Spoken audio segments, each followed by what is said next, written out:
All right. We ready? I slay.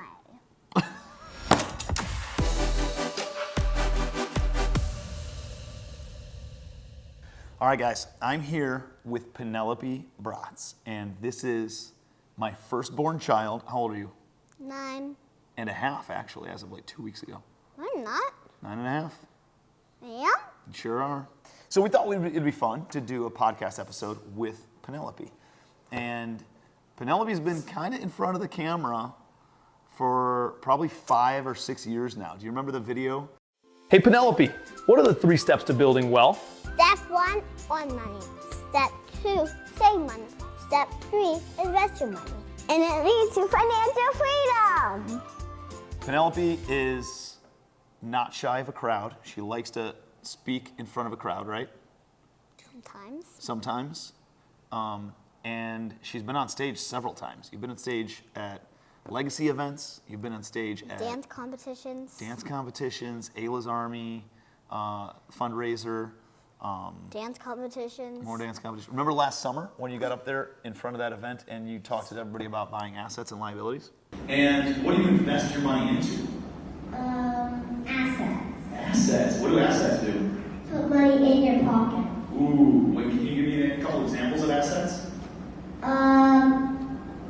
You can buy a house, rent it out, and then you'll get money back. Yeah, rental property, how about apartment buildings? So here's what I did. I thought it'd be fun to ask you a few questions. I saw some questions on Instagram. For me? And they said these are questions that you should ask your child, kind of like as they grow up, every year or 2 years or a few years or whatever. And so I think there's, 1, 2, 3, 4, 5, 6, 7 questions. And then I want to dive into something you and I have been talking about for a little bit, which is buying a rental property at the age of 9 years old. You cool with that? Sure. All right, let's do it. So first question is, what do you think about a lot as a 9-year-old? Like, what goes through your head? What are you always thinking about, whether you're at school or at home or at dance or anything like that? At school, I'm thinking about my playlist, getting that done. What is your playlist? A worksheet of paper that I have to get done by the end of the week, and if I don't, I have to bring it home as homework, which is really bad. Okay. So it's essentially a bunch of to-do stuff at school. Yeah. All right. And then at home, I'm thinking about nothing. I just want to relax. And then at hip-hop... Just kind of clearing your head, just being present, huh? Yeah. And then at hip-hop, I'm thinking of remembering my dance competition dance. You think you could show us a couple of your moves on your dance?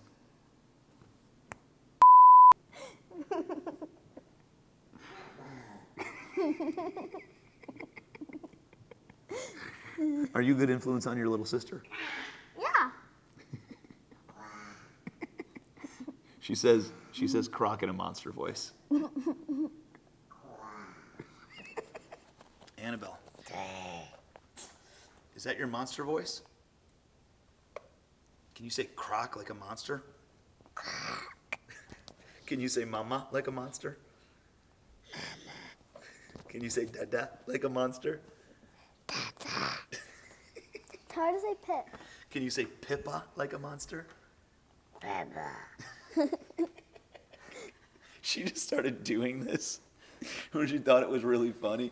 She goes around, like for the first, 6 months that she could talk, she'd be like, dada, dada, daddy, daddy. And then she'd be like, mama, mama. That's the only way that she said Kate's name. So it's been pretty fun. And so it kind of like went away for a little bit, but it's definitely come back. What is this? What is this? That's my purse. I know. What do you dream about, Annabelle, when you go to sleep? What do you dream about?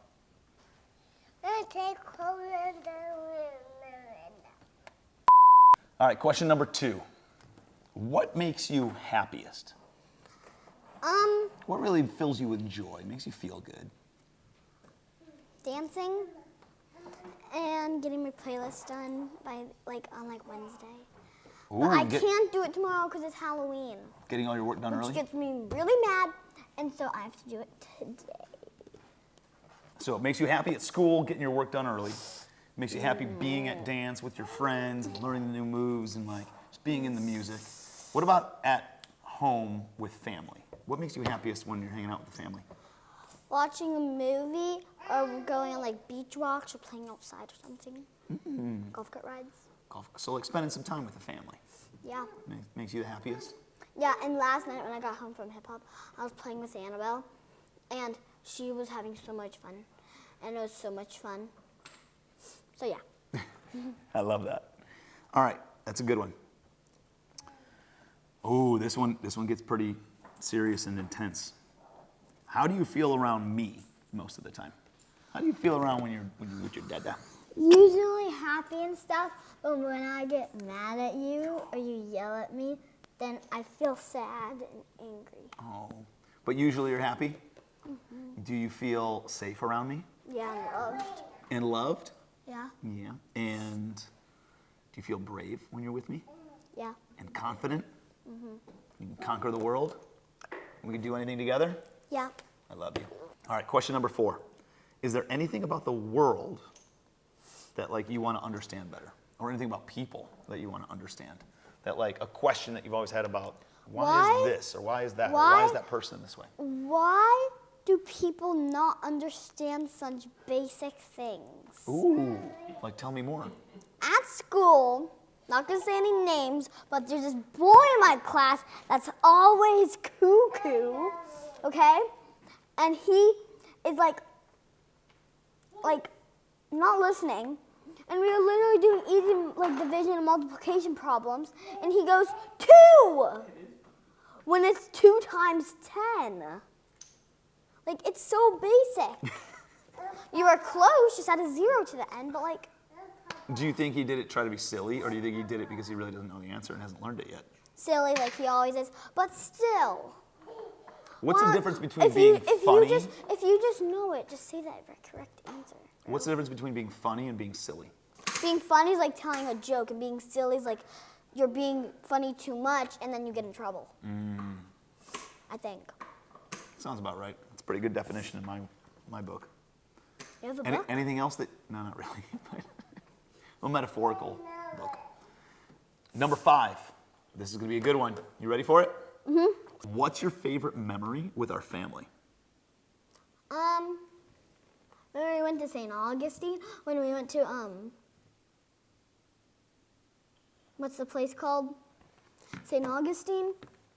And,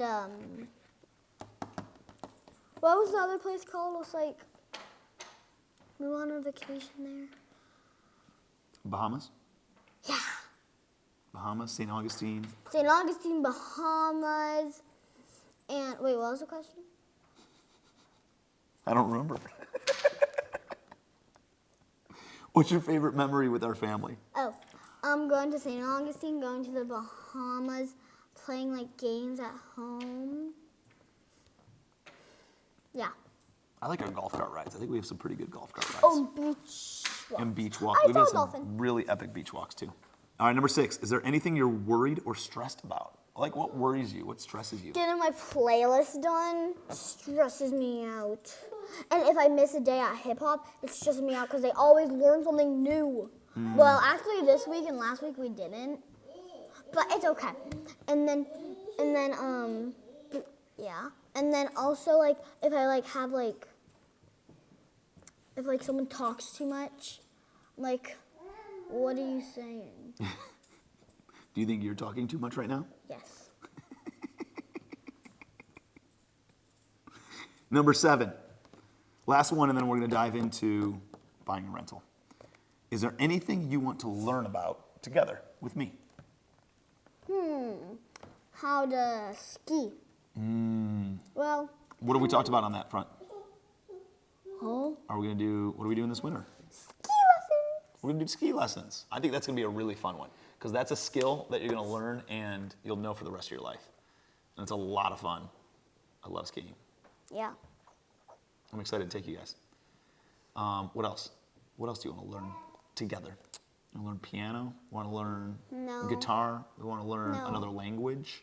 I want to learn Italian and French. Is that the same thing? No, they're 2 different countries, 2 different languages. but they're both Romance languages, so they're rooted in the same Latin base language, so it makes it pretty easy to understand both of them. So if you learn one of them, you'll be able to learn the other one pretty quick. Okay. French and Italian, and then how to ski. Yeah. And then maybe we'll combine all of them and go skiing in the French Alps. Right outside of, it's a mountain range that goes into Italy, France, and it's got a bunch of skiing. Really? What do you think? Well, we can go there, and then we can stop by Italy for like a week, and then we can go back up and ski down, and then we can go to the other place, which is France, Paris. Yeah. I don't think we can ski all the way up and all the way down the mountain, though. No? Oh, take a gondola up. Yeah. All right, so that's awesome. I think another thing that we're going to learn, and we've been talking about this for a while, is buying a rental property. Why would we even want to buy a rental property? Because I like painting. You do like painting. So you want to do the work? But like even more than that, like we could paint a wall. Why would you want to buy a rental property? What is a rental property going to do for you? I could go there for vacation. I think. Which makes sense because a lot of the rental properties that I buy Are all the way on the other side of the world. are Airbnbs that we go to on vacations. Yeah, right? so I like could the buy one mountain in house. Italy, and I could like fly there. Just kidding. I'd probably buy one like on Isle Palms or Sullivan's Island, and then I'd like bike there, maybe. So this might be a rude awakening, but houses on Isle of Palms and Sullivan's Island do not make good like rentals because they're so expensive. And I'll show you the ratio of why. But usually houses that are But literally all the anywhere from houses $1 million to different. $10 million, they're hard to cash flow, which means as the money comes in, you got to pay for property taxes, you got to pay for insurance, you have to pay for I'd buy one of, utilities, the lights and the power, you have to pay for maintenance to keep it up and fix things that break, and you got to pay for management services. And then after that, then you have to pay your mortgage, which is the money that you borrow in order to buy the house. So it usually works the best if you're buying houses that are like under like $2,000. I'm sorry. If you're buying houses that are under $200,000, that'll rent for like $2,000. So I think what we're going to look at is we're going to look at some houses, not here, but we're going to look at some houses somewhere else in Charleston, and we'll ask Mr. Caleb to take us around, and then we'll make some phone calls. But I can't go in and I don't want to drive like 4 hours. No, it'll be all within the Charleston area. Like at most, it'll be like 20 or 30 minutes. For every single house we visit? No, and then they'll all be like clustered together. It'll be like a couple minutes in between houses. So I think I want to ask Mr. Caleb to put that together. So we're going to talk to Mr. Caleb about going Why and looking. him? Because he owns a real estate brokerage and he knows how to find real good deals. Oh. So that's his business. He helps other people buy real estate. He helped us buy the island. He helped us buy the Okatee house and all that. And so we'll talk to him about showing us houses because that's his business. We can also talk to Mr. Witt and Miss Kelly about getting a loan. I know Miss Kelly, but who's Mr. Witt? Mr. Witt came to the party, the Oktoberfest party, and he was dressed like me with the Oktoberfest Oh, stuff. yeah. Oh, yeah. I know him. Yep. And so they have a business that lends money to people who want to buy rental properties. So we can talk to them about giving us a loan to buy those properties. In case we need private money, we could talk to some of Daddy's other friends, like Mr. Mark. Talk to him. And then What's private money? private money is just a little bit different in case we need it's another type of money that we could borrow in order to buy a rental property. And we'll break it down. We'll show you the different examples of why we would go with one versus the other. And then my friends, Mr. Paul and Mr. Adam, who've been down here with their kiddos, they have a real estate legal business, like an attorney. And so they're really good at putting all the right paperwork together, so that way you can then buy it. Because guess what? I can buy it because I'm over 18. Are you over 18? No. Nope. So we got to figure out how can somebody who's under 18 buy a house. And it's probably going to be through like some crazy legal documents like a trust or something like that. But is like the president gonna have to like say I'm good? Yeah. Really? No. Oh. Like the president of Charleston? Like The mayor? yeah. Now we have to follow certain laws because people who are under 18 aren't allowed to buy properties because they're not old enough to then sign and get a loan and all that kind of stuff. So we got to figure out how that works. But what if I'm with you? That's the thing. I think that might work. So I might have to co-sign on it. But guess what? If I co-sign on it, you're gonna have to give me some ownership in the property. Is that a deal? What are you gonna have to do? I don't know. It depends on how much you need me to co-sign on. But you're gonna have to give up a little bit of the equity in a deal, a little What bit does of the that ownership. mean? So if you own 100% of it, maybe I'll come in and own 20% because I signed on the loan for you. And then you own 80% and I own 20%. What do you think about that? How about I own 90% and you own 10%? Well, I think everything's up for negotiation and I can appreciate that. And at the same time, I don't need to do this deal, so I can walk away at any time. I'm trying to Okay, help you. you can be a co-person. Deal. That sounds good. I'm excited. And then we'll go through the whole process. We'll get a contractor in there. We'll redesign the whole thing. Pick out whatever can I colors you paint want. it? If you want to go in and paint, you can go in and paint. What if I make it like, I don't know. We'll work through all that stuff on what's going to make it most attractive for a renter to come in and want to rent the house. And so we'll rent it, and maybe we even buy a duplex. Do you know what a duplex is? It's two like apartments in one house. So it's actually two renters, and so you can make even more money. So it's like those double houses? Yeah, exactly. But it, okay. So there's a lot of different options there. What do you think?